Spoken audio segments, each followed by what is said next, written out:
Y quisiera invitarles a abrir su Biblia en la epístola a los Colosenses. Estamos estudiando el capítulo número 3. Colosenses capítulo 3.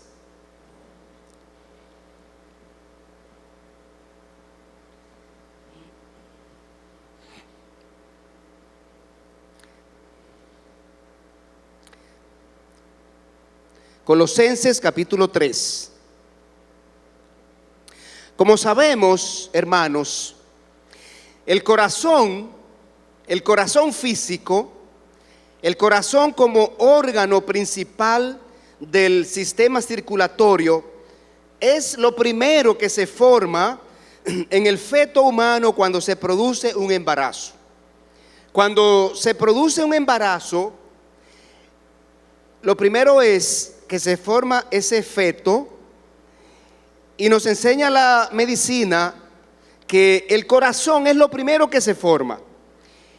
Y de allí se va desarrollando lo que es el cuerpo, lo que son los demás órganos. Entonces, cuando nace un bebé, ingresa al mundo una nueva vida. Por tanto, ingresa al mundo un nuevo corazón. Sin corazón no hay vida.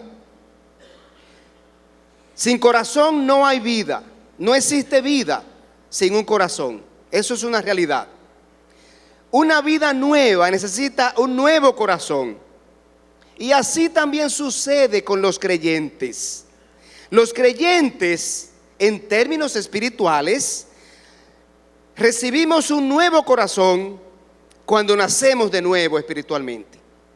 Ese día que nos convertimos a Cristo Jesús, poniendo nuestra fe, nuestra confianza en Cristo y su obra de la cruz, ese día nacemos de nuevo en términos espirituales. Ese día nos he dado un nuevo corazón. Ese día comienza una transformación en nosotros. Ese día dice la palabra en Ezequiel que Dios quita ese corazón de piedra y nos pone un corazón de carne, o sea, blando, sensible a la palabra. Un corazón que sienta por Dios, un corazón que anhele ahora las cosas de Dios. Y el tema principal de los versículos que vamos a estudiar esta tarde es el corazón de la nueva vida en Cristo. Vamos a ubicarnos en el contexto del tema que estamos estudiando en este capítulo 3. Vamos a recordar que en nuestro estudio pasado ya vimos la poda de la nueva vida en Cristo, o la limpieza. Echémosle una ojeada a los versículos 5 a 9, y esto lo vimos la semana pasada, pero allí se enseña que así como nosotros podamos un árbol, cuando queremos que ese árbol sea más saludable, cuando queremos cortar ramas enfermas, cuando queremos darle forma a ese árbol, nosotros podamos parte de ese árbol y lo echamos fuera. Pues eso mismo pide Dios que hagamos con la nueva vida. Nosotros hemos nacido de nuevo en Cristo Jesús, por tanto hay que dejar fuera cosas de nuestra vida. Hay que sacar cosas de nosotros. En el versículo 5 dice: haced morir pues lo terrenal en vosotros, fornicación, impureza, pasiones desordenadas, más los deseos, avaricia, que es idolatría. En el versículo 8: pero ahora dejad también vosotros todas estas cosas: ira, enojo, malicia, blasfemia, palabras deshonestas de vuestra boca. Versículo 9: no mintáis los unos a los otros, habiéndoos despojado del viejo hombre con sus hechos. Esa es la poda que tenemos que hacer, la limpieza que tenemos que hacer en nuestra vida. Tenemos que sacar las actitudes negativas, los hábitos negativos, las acciones pecaminosas, porque los creyentes somos nueva criatura. En segundo lugar, la semana pasada vimos los versículos 12 a 14 que nos enseñó la vestimenta de la nueva vida en Cristo. El versículo 12 a 14 dice: vestíos pues. Ahora tenemos que poner. Ya sacamos lo malo, los malos hábitos, las malas actitudes, las acciones pecaminosas, y ahora se nos llama a vestirnos, o sea, a ponernos cosas, ponernos actitudes, revestirnos de acciones, de características, de virtudes. Y dice versículo 12: vestíos pues como escogidos de Dios, santos y amados, de entrañable misericordia, de benignidad, de humildad, de mansedumbre, de paciencia, soportándoos unos a otros y perdonándoos unos a otros. Versículo número 14: y sobre todas estas cosas, vestido de amor, que es el vínculo perfecto. Allí está la vestimenta de la nueva vida. Lo vimos la semana pasada. Y hoy vamos a ver entonces el corazón de la nueva vida. Porque toda nueva vida lleva un nuevo corazón. Vamos a ver los versículos 15 a 17. Y vamos a orar antes que nada para encomendar al Señor esta palabra que vamos a estudiar. Señor, gracias te damos porque podemos ver tu cuidado, tu misericordia, Señor, obrando en medio nuestro. Y de manera especial, dándonos esta oportunidad de estar reunidos en tu nombre, Señor, para ser edificados, bendecidos con tu palabra. Y te clamamos para que tú ahora, Señor, nos dé toda sabiduría de lo alto, todo entendimiento de tu voluntad, para que nosotros podamos comprender estas enseñanzas, estos principios que tú quieres sembrar en nuestros corazones. Y Padre, te pedimos que nos ayude a ponerlo por obra para ser mejores hijos, mejores creyentes, mejores siervos, Señor. Que podamos manifestar tu presencia en nosotros de una manera más efectiva en nuestra vida y nuestro diario vivir. Te lo pedimos, mi Dios, en el nombre de Cristo Jesús. Amén y amén. Hermanos, el versículo 15 es donde vamos a iniciar el estudio de esta noche, y vamos a llegar hasta el versículo 17. Son 3 versículos que tenemos para hoy. Allí nosotros vemos el corazón de la nueva vida. Al ser nosotros hechos nuevas criaturas, como ya dije, al nacer de nuevo, al ser adoptados como hijos de Dios, ahora nosotros hemos nacido de lo alto, hemos nacido del Espíritu. Por tanto, es una nueva vida. Tenemos un nuevo corazón. Todo creyente, cuando se convierte, Dios comienza a obrar en su vida y en su corazón. Entonces, estos 3 versículos, cada uno de estos 3 versículos contiene una exhortación con su razón. Cada exhortación está justificada con una razón. Y vamos a ver la enseñanza número 1, que el corazón de la nueva vida es un corazón sometido. Un corazón sometido. Veamos la exhortación. Versículo 15. Iniciemos. Aquí está la exhortación. Y la paz de Dios gobierne en vuestros corazones. Exhortación.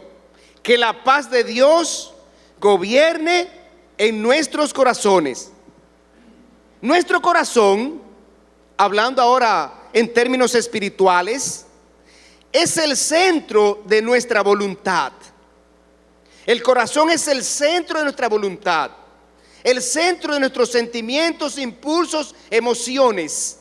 Bueno, es un lugar de conflictos. Nuestro corazón, en términos espirituales, es un lugar de conflictos. ¿Saben por qué?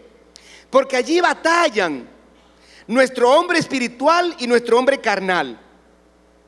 Es un lugar de batalla porque allí se enfrentan nuestros sentimientos y nuestros deseos. En nuestro interior batallan nuestros temores y esperanza, nuestro recelo y confianza, nuestro odio y amor. Es un problema que hay allí. Es un conflicto que tenemos internamente. Tenemos dos perros bulldogs allí. Es el ejemplo que muchos predicadores utilizan para ilustrar el hombre espiritual y el hombre carnal, luchando, batallando por prevalecer en nuestro interior. Es un problema, es un conflicto. Entonces, ¿cómo podemos enfrentar ese conflicto y vivir en forma que Dios quiere? El texto sugiere una solución. El texto sugiere la solución allí. Dice que la paz de Dios gobierne en nuestro corazón. Y la palabra empleada en el idioma original, que se traduce como gobernar, quiere decir funcionar como un árbitro. Funcionar como un árbitro. La idea es que debemos permitir que la paz de Dios sea el árbitro en todas las situaciones y circunstancias de nuestra vida. Repetimos, ¿cuál es la idea aquí? La idea es que debemos permitir que la paz de Dios sea el árbitro que gobierne, que decida todas las circunstancias y todas las situaciones de nuestra vida. Vamos a ver ahora un gráfico aquí acerca de un árbitro. Todos sabemos que los deportes, todos los deportes utilizan un árbitro. El árbitro es el gobierno, es el que manda, es el que decide, es el que da el veredicto. Hay un conflicto entre dos contrincantes, entre dos deportistas, entre dos participantes, entre dos que están contendiendo, y un árbitro decide. Si nos vamos al boxeo, aquí está el árbitro mandando a su esquina a este boxeador que ha derribado a su contrincante. Si nosotros vemos la siguiente, aquí está el árbitro decretando un knockout. Está ya fuera de pelea ese boxeador. Ya no está en condiciones de seguir batallando. Ya está dando su veredicto, terminada la pelea. Pero pasemos a otro deporte ahora. Vayamos al básquetbol. Hay un árbitro. Ese árbitro es el que decide, es el que regula allí el juego. Allí ese árbitro está diciendo: la bola pertenece a aquel equipo. Está regulando un conflicto que se origina allí. Y él decide a cuál de los equipos pertenece la bola. Aquí este árbitro, en el mismo básquetbol, está cantando una falta personal con su penalidad. Está diciendo 2 tiros libres. 2 tiros libres le tocan. Si pasamos al siguiente, veamos el deporte del béisbol. El árbitro es el que decide las jugadas. El árbitro es el que le gobierna en el terreno de juego. Él es el que canta las jugadas. Aquí está diciendo que ese corredor llegó 6. Pero el siguiente gráfico está diciendo que ese corredor fue out. Fuera, eso es lo que quiere decir out. El siguiente deporte, el fútbol. Aquí tenemos el árbitro gobernando, cantando una falta personal, tarjeta roja. La tarjeta roja es una penalidad específica. La siguiente, falta personal, pero tarjeta amarilla. La tarjeta amarilla es una penalidad diferente. O sea que el árbitro está gobernando, está decidiendo, está estableciendo, está rigiendo lo que pasa allí. Está decidiendo entre 2 bandos. Entonces, hermanos, justamente eso es lo que esta porción nos está pidiendo. Que dejemos, los creyentes tenemos que dejar que la paz de Dios sea el árbitro en nuestras relaciones con los demás. Cuando tengo un conflicto con otro hermano, necesito permitir que la paz de Dios decida cuál de los dos ha de conceder el beneficio de la duda, cuál de los dos ha de retirarse de la contienda, cuál de los dos debe dejar las cosas así, cuál de los dos necesita dar un paso de fe, de paz.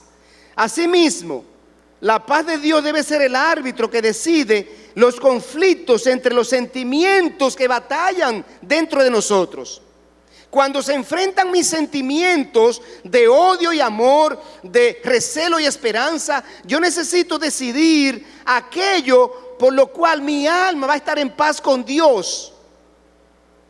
Entonces, decidir cuál de estos sentimientos vence.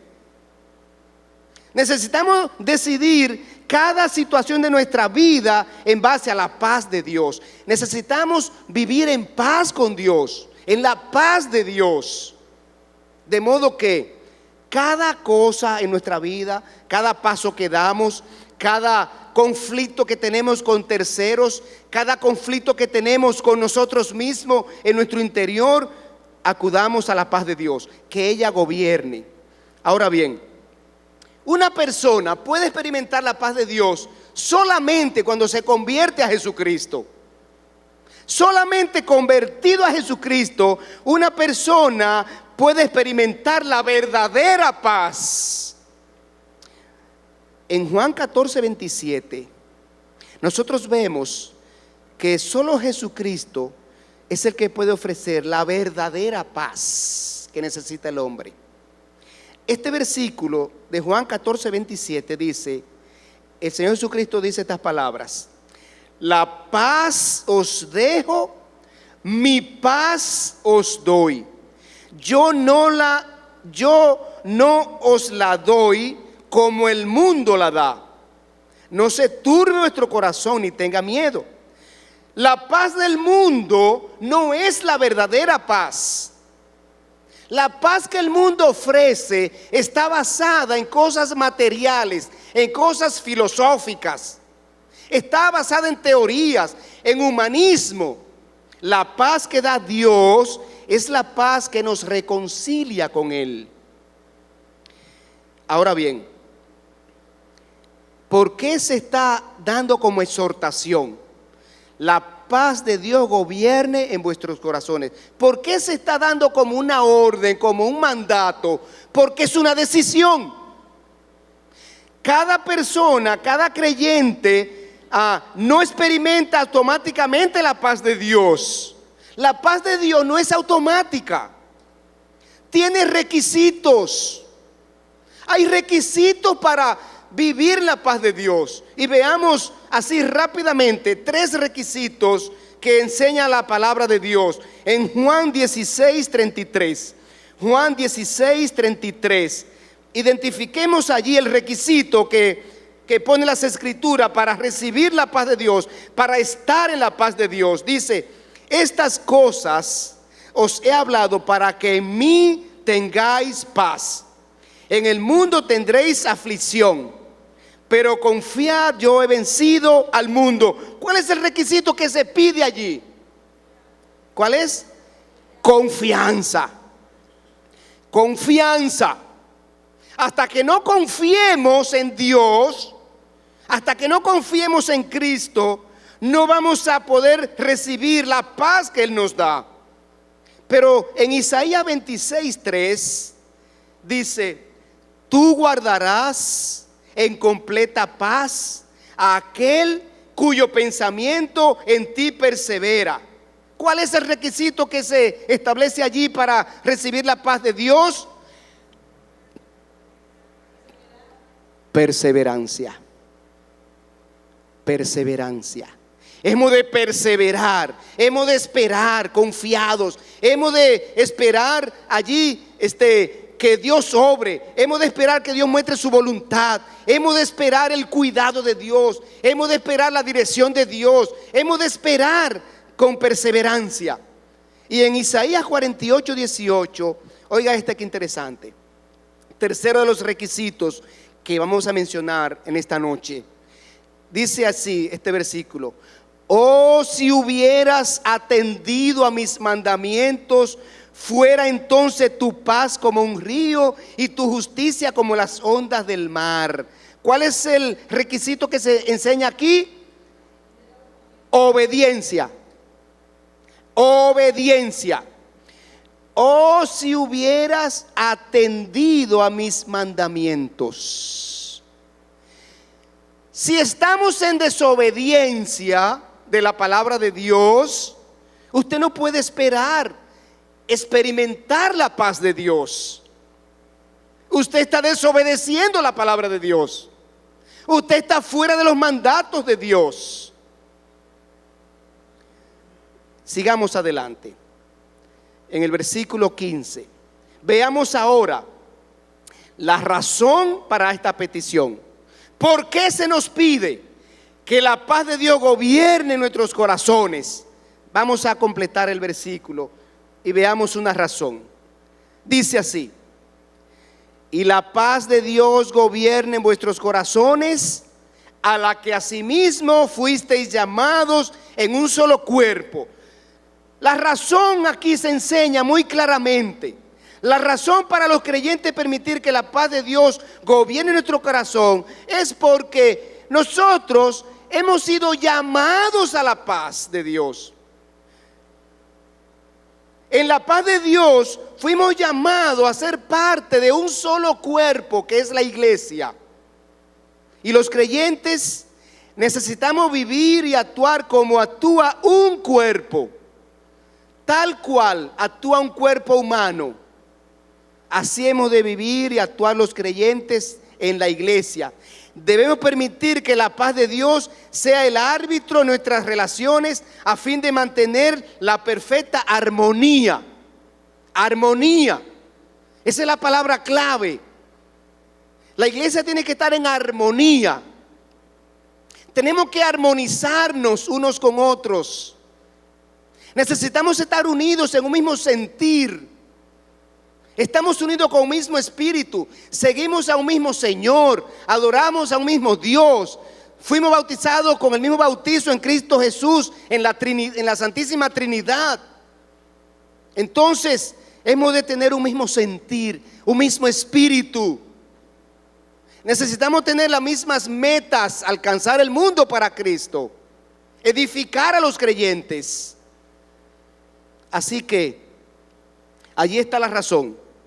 Fuimos llamados a la paz de Dios en un solo cuerpo. Ahora, esto no significa que no podamos tener diferencias de opinión en temas no esenciales, en temas que no son fundamentales, en temas que no ponen en juego nuestra salvación. Podemos tener diferencias de opiniones, no de doctrinas básicas. Ahora bien, la paz de Dios y el amor que nos une como vínculo perfecto deben estar por encima de nuestras diferencias de opinión. La paz de Dios y el amor como vínculo perfecto deben mantenernos unidos, trabajando juntos, sirviendo al Señor. Por eso todos los creyentes debemos contribuir a que reine la unidad y la paz de Dios en la congregación.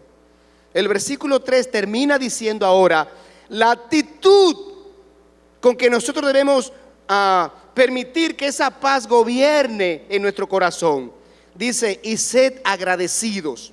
La actitud correcta es una actitud de agradecimiento. Así necesitamos responder a la paz de Dios, ¿verdad? Con una actitud de agradecimiento.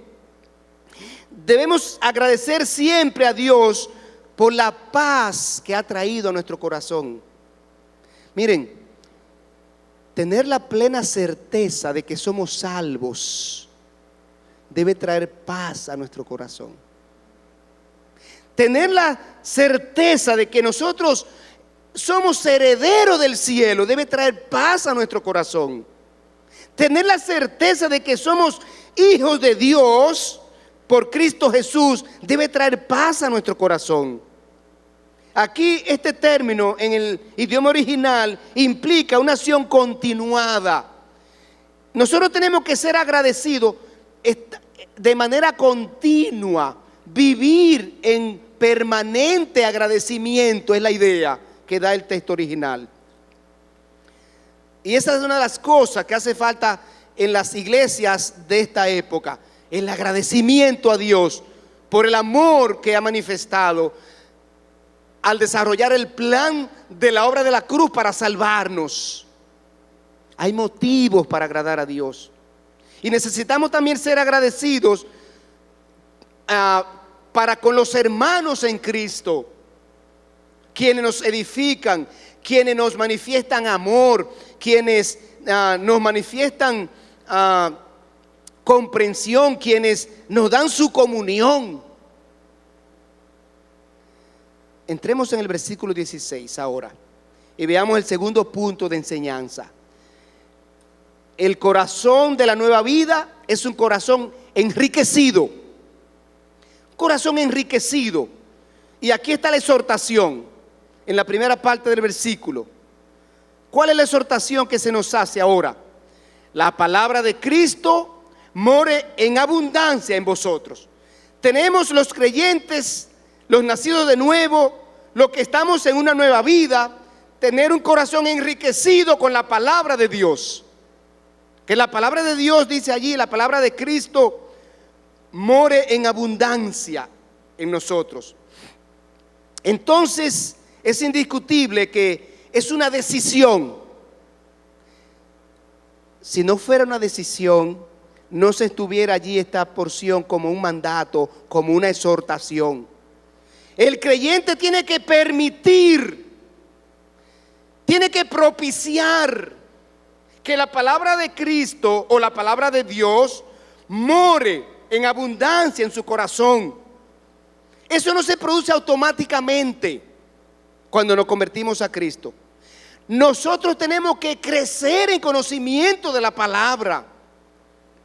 Nosotros tenemos que ponernos en contacto con la palabra. Necesitamos ponernos, permitir ser confrontados con la palabra.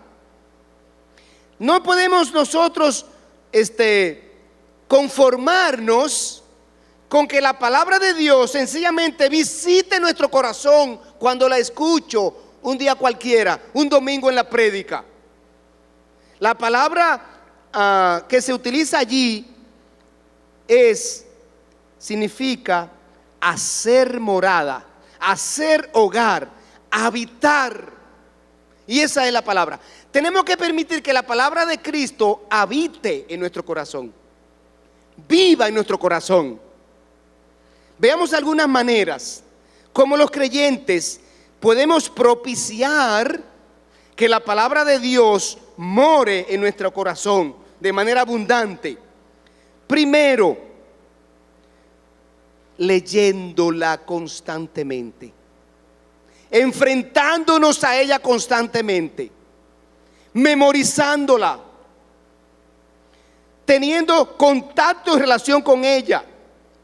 Si nosotros leemos en Deuteronomio 11:18, Deuteronomio 11:18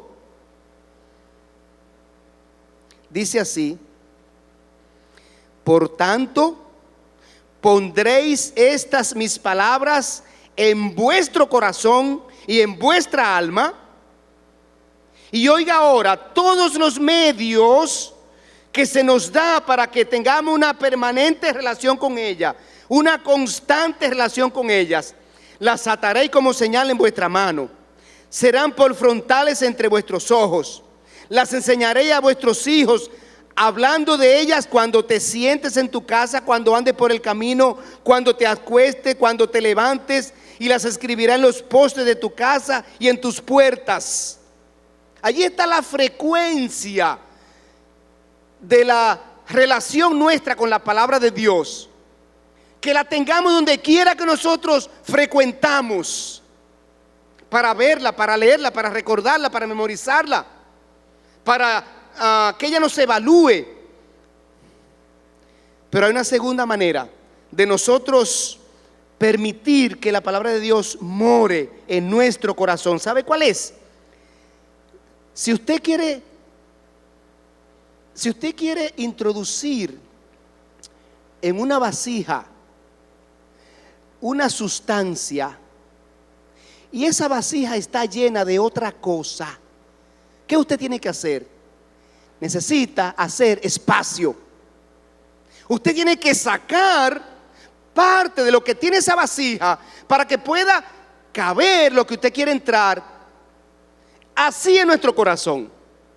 La palabra de Dios nos enseña que nosotros tenemos que hacer espacio en el corazón a la palabra de Dios. Si vamos a 2 de Pedro 2:1, 2 de Pedro 2:1, allí se enseña que nosotros tenemos que sacar del corazón cosas para poder entrar cosas. ¿Qué es lo que hemos de sacar? Vamos a ver. 2 de Pedro 2:1. Desechando pues. Tenemos que desechar cosas en nuestra vida, en nuestro pensamiento, de nuestro corazón. Eso se llama haciendo espacio. ¿Qué es lo que hemos de desechar? ¿Qué es lo que hemos de sacar? Toda malicia, todo engaño, hipocresía, envidias y todas las detracciones. Allí está lo que hemos de sacar. Ahora entremos y desead, versículo 2, y desead como niños recién nacidos la leche espiritual no adulterada, para que por ella crezcáis. Ahí está, sacando y entrando. Sacando lo que no debe estar en mi corazón y entrando la palabra de Dios. Colosenses 3:5 dice: haced morir pues lo terrenal en vosotros. Haced morir es sacar, eliminar. Salmos 119:11. Allí se nos enseña un beneficio de que la palabra de Dios more en abundancia en nosotros. Ella nos va a ayudar, ¿saben a qué? Ella nos va a proteger del pecado. La palabra de Dios abundando en nuestro corazón nos protege del pecado. Dice Salmo 119, versículo 11: en mi corazón he guardado tus dichos para no pecar contra ti. Sigamos avanzando en el versículo 16 y veamos ahora el propósito de la exhortación. ¿Por qué se nos pide que la palabra de Dios more en abundancia en nuestro corazón? Se enseña ahora: enseñándoos y exhortándoos unos a otros en toda sabiduría. La palabra de Dios morando en abundancia en nuestro corazón es lo que fructifica la vida del creyente. Si un creyente quiere ser fructífero para Dios, necesita que la palabra de Dios more en abundancia en su corazón. La palabra de Dios es lo que nos da la sabiduría espiritual necesaria para que los creyentes podamos edificarnos y exhortarnos unos a otros.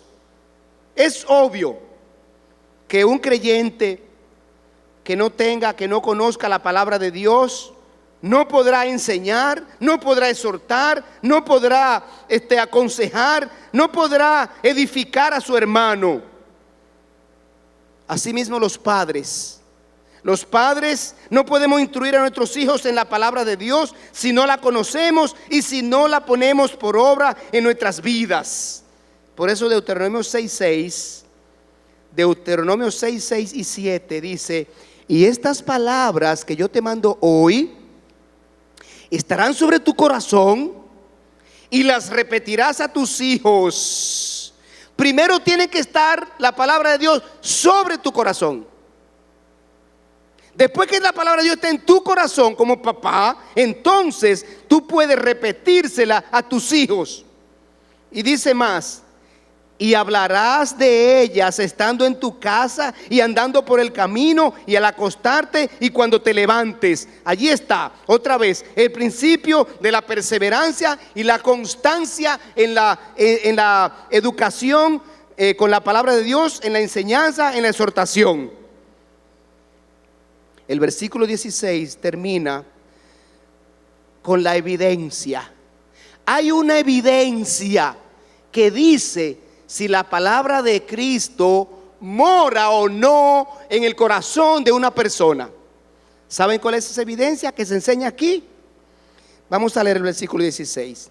La palabra de Cristo mora en abundancia en vosotros, enseñándoos y exhortándoos unos a otros en toda sabiduría, cantando con gracia en vuestros corazones al Señor con salmos e himnos y cánticos espirituales. La palabra de Dios morando en nosotros, ella va a propiciar en nosotros la manifestación práctica de la verdadera adoración al Señor. Ella nos conduce a expresar todo tipo de alabanzas. Es decir, en nuestro diario vivir hablaremos de Cristo constantemente, enseñaremos de Cristo constantemente, exhortaremos y alentaremos a los demás con la palabra de Cristo, cantaremos himnos y cánticos espirituales para nosotros mismos y lo haremos para otros y con otros. Esta evidencia de la palabra de Dios morando en nuestro corazón es enseñada en otras epístolas. En Efesios 5:19 dice: hablando entre vosotros con salmos, con himnos y cánticos espirituales, cantando y alabando al Señor en vuestros corazones. Todo eso es evidencia de que la palabra de Dios está. Es más, hay un dicho muy popular, que de la abundancia del corazón habla la boca. Lo que tenemos dentro es lo que nosotros vamos a sacar en determinadas circunstancias.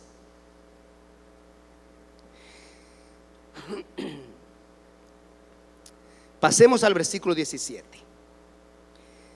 El corazón de la nueva vida. Este versículo 17 nos enseña que el corazón de la nueva vida es un corazón agradecido. Y se comienza el versículo con otra exhortación. ¿Cuál es esa exhortación? Y todo lo que hacéis, sea de palabra o de hecho, hacedlo todo en el nombre del Señor Jesús. Los creyentes, como nueva criatura que somos, estamos llamados a tener un corazón identificado, un corazón comprometido con Cristo para hacer todo en el nombre del Señor.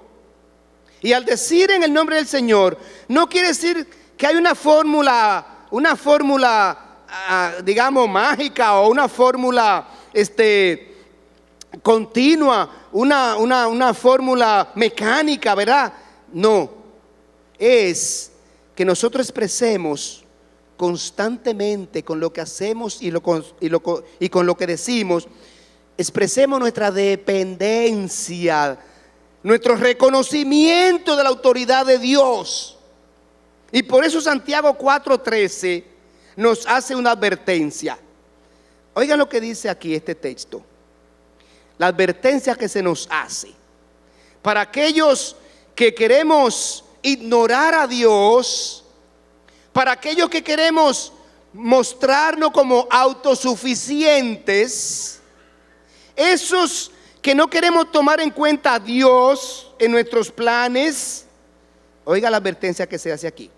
Vamos ahora, los que decís hoy y mañana iremos a tal ciudad y estaremos allá un año y traficaremos y ganaremos, cuando no sabéis lo que será de mañana. Porque ¿qué es vuestra vida? Ciertamente es neblina que se aparece por un poco de tiempo y luego se desvanece. En lugar de lo cual deberíais decir: si el Señor quiere, viviremos y haremos esto o aquello. Eso es dependencia de Dios. Eso es reconocer la autoridad de Dios. Sigamos ahora en la conclusión del versículo 17. El versículo 17 termina mostrándonos la actitud correcta del corazón de la nueva vida. Dice, dando gracias a Dios Padre por medio de Él. Así que este versículo nos enseña que la respuesta apropiada del creyente debe ser una constante y eterna gratitud a Dios por todo lo que hizo por nosotros. Pero miren una cosa interesante, hermanos. Dando gracias a Dios Padre por medio de Él. Hasta la acción de gracia que damos a Dios debe ser en el nombre de Jesucristo, a través de Jesucristo. Todo lo que hacemos, cada vez que nos acercamos a Dios, sea para dar gracia, sea para orar, sea para lo que sea para alabarlo, sea para lo que sea, tiene que ser en el nombre de Jesucristo. Las Escrituras son claras en enseñar que Jesucristo es el único mediador entre Dios y los hombres. Y así lo dice 1 Timoteo 2:5. Porque hay un solo Dios y un solo mediador entre Dios y los hombres, Jesucristo hombre, el cual se dio a sí mismo en rescate por todos, de lo cual se dio testimonio a su debido tiempo. Así que, hermanos, esta porción que nosotros hemos estudiado hoy nos da una estrategia para nosotros vivir la vida práctica que agrada a Dios, para nosotros mostrar a Cristo en nuestra vida, en nuestro diario vivir.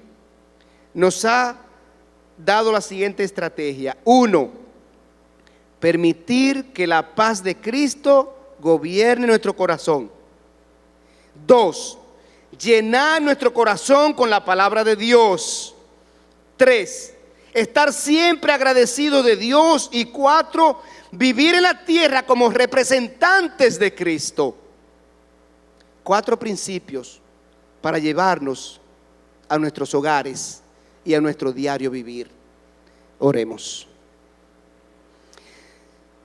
Bendito Padre Celestial, agradecemos la oportunidad que en esta noche nos ha ofrecido de exponer tu palabra. Señor, ella nos ha enseñado que como nuevas criaturas tú nos has dado un nuevo corazón, y ese corazón tiene características especiales, Padre, que tú estableces para que podamos vivir la vida al estilo que te agrada a ti. Te pedimos ahora, Señor, que nos permita a cada uno de nosotros hacer realidad estas enseñanzas que tú nos has impartido en esta noche, porque queremos ser mejores hijos, mejores creyentes, mejores servidores para ti, Señor. Por eso te lo pedimos en el precioso nombre de tu Hijo Jesús, nuestro Señor y Salvador. Amén, amén.